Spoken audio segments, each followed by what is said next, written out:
Hello, I'm Bruce, And I'm Kai.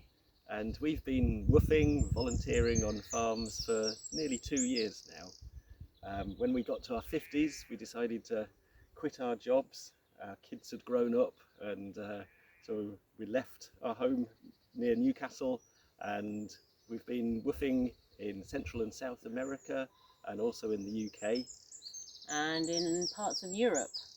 Yes. So we've been to several countries in Europe. It's all been a little up and down because of the times and COVID. So it's been a very interesting journey here and there. But we've managed to be from farm to farm to farm and absolutely loving it. Yep, and we're learning all sorts of new things and gaining new skills, and we hope one day to buy some land somewhere and become woof hosts ourselves and try and live as self-sufficiently as we can. So it's great to get lots of top tips that hosts share with us and that we learn as we're moving along.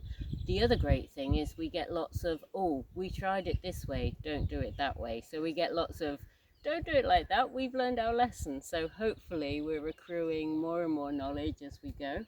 Yeah. Yeah.